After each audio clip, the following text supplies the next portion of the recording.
हरिचंद कहने लगे हैं प्रभु, मैंने अपनी प्रजा को कभी दुख नहीं दिया, मैंने अपनी प्रजा को पुत्र की समान माना है, मेरी प्रजा को आप दुख मत देना। इससे तो कोई मतलब नहीं है, चाहे हम दुखी रखें, चाहे सुखी रखें, चाहे मारे, चाहे तोड़े, कोई बात नहीं।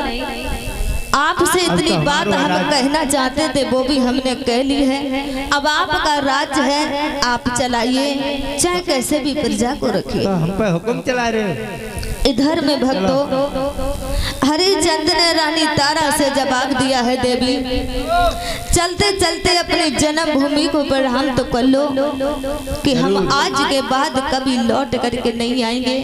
भक्तों, जिस इंसान का परिवार अगर गांव घर छूटता है तो उस इंसान को बहुत दुख होता है, बहुत दुख होता है।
सारी अबद उदासी छा जाती है प्रभु, तुम हमें छोड़ करके जा रहे हो, भला हमें कौन देखेगा, तुम्हारे बिना हमारा कोई नहीं है।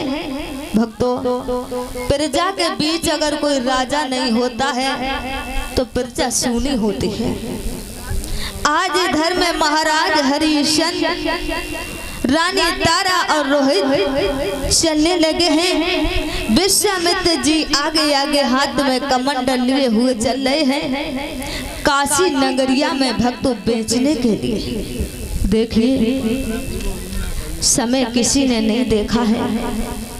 थोड़ी दूर तक जैसे भक्तों चले हैं, उसी समय बेटा रोहित को प्यास के कारण बेहोश होकर के जमीन पर गिर जाता है। भक्तों, इंसान के ऊपर अगर मुसीबत आती है तो पता नहीं चलती है कि मुसीबत कब आ जाए। रोहित जमीन पर बेहोश होकर के गिर जाता है। रानी तारा ने एकदम से गोदी में उठा लिया और कहने लगी है, महाराज अगर थोड़ा सा जल मिल जाए तो हमारे पुत्र को पिला दो।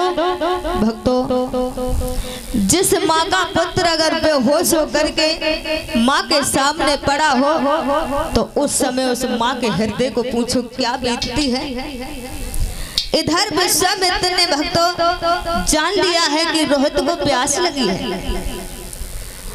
कमंडल हाथ में लेकर के आए हैं, जवाब दिया, लीजिए पानी पी लियो। जब आप खाओगे पियोगे नहीं तो तुम्हें कौन खरीद लेगा।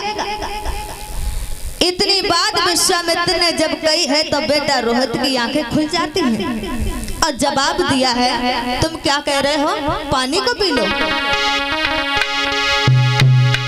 रानी पुत्र ने जवाब दियो, अरे आप तो विप्र ज्ञानी हैं, और पानी की हमें जरूरत ना है, हम खुद ही पानी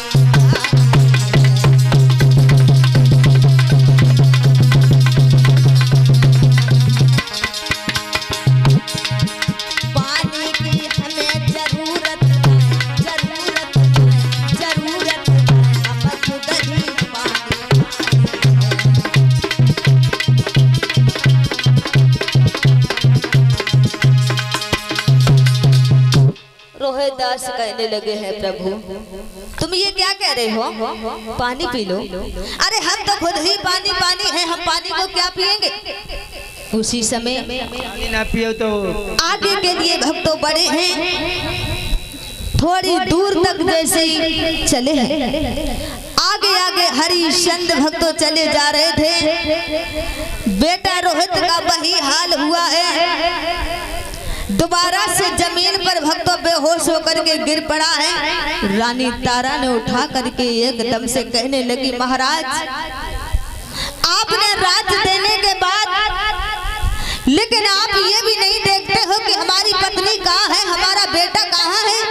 आप तो चले जा रहे हो महाराज, थोड़ा सा जल मेरे बच्चे को पिला दो। मैं अपने लिए नहीं कहती हूँ महाराज, हमसे भी अब नहीं चला जाता है, हमारे अभी पैरों में छाले पड़े हैं। तारा कहने लगी, महाराज नाथ मेरी हुई गोद खाली और प्यासो मरी रो लला।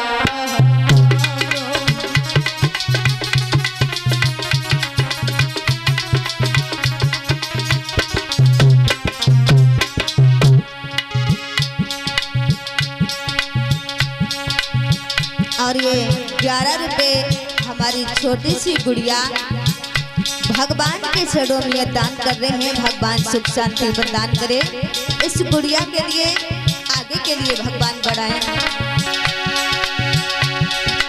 नाथ मेरी हुई गोद खाली, प्यासो मरी रो लला हमारो।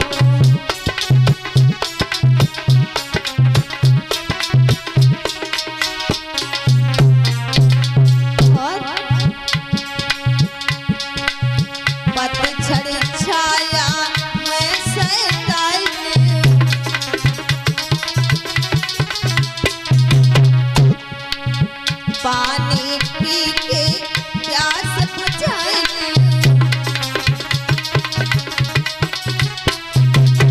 महाराज आप रुक जाइए, मान खजान मेरे जाई को बचाइए। मेरी दुर्गत भई सारी, प्यासो मरी रो लला हमारो।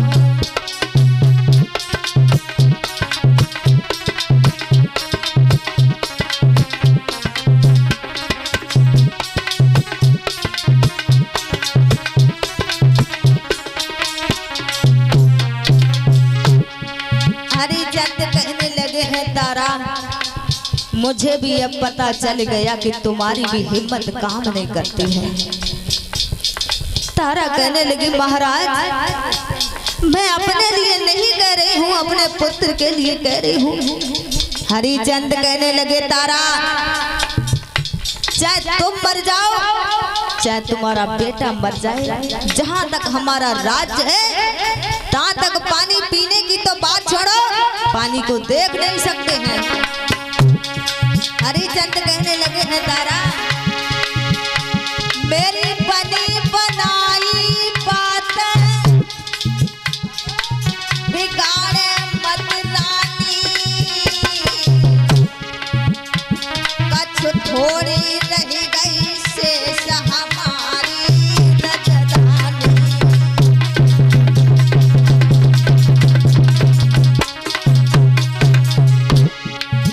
तारा बेटा को गोद आगे पीछे लगा लेउरी, तासले रोहित को गोद आगे पीछे लगा लेउरी।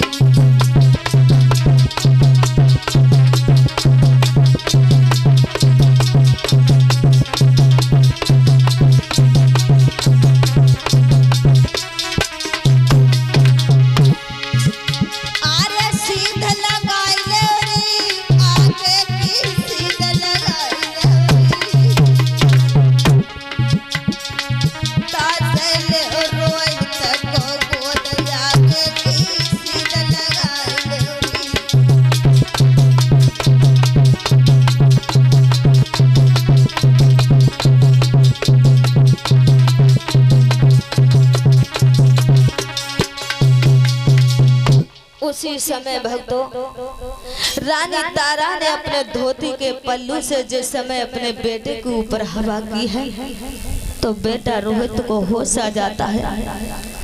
इधर में धीरे धीरे चलते चलते काशी नगरिया में पहुंच जाते हैं।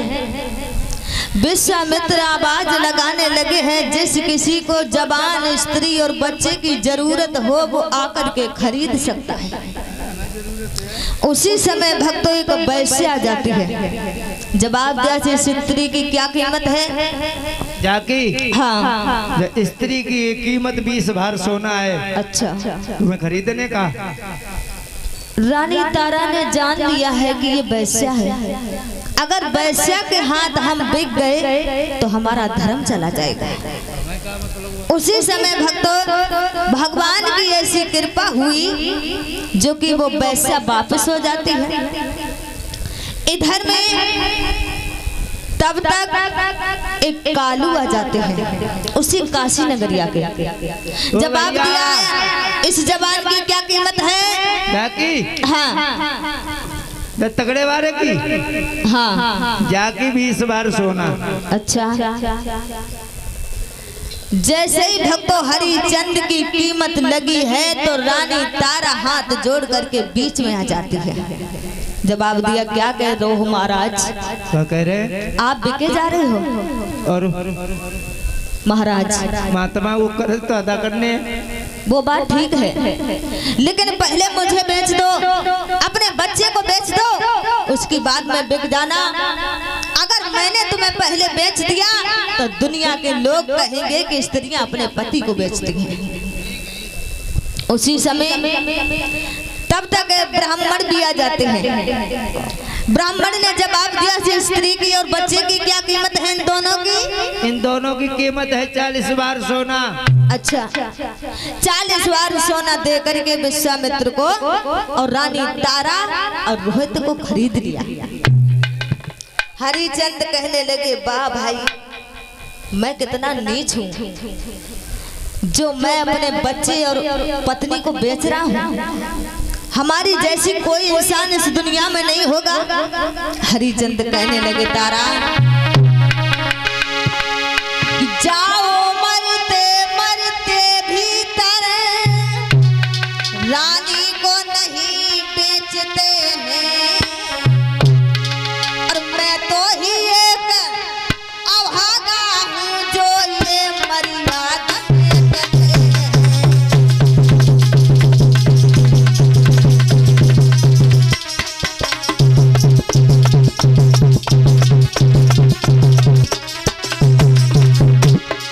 हरिचंद कहने लगे मैंने आज अपनी मर्यादा को भी खो दिया, मैंने अपनी पत्नी और बच्चों को बेच दिया।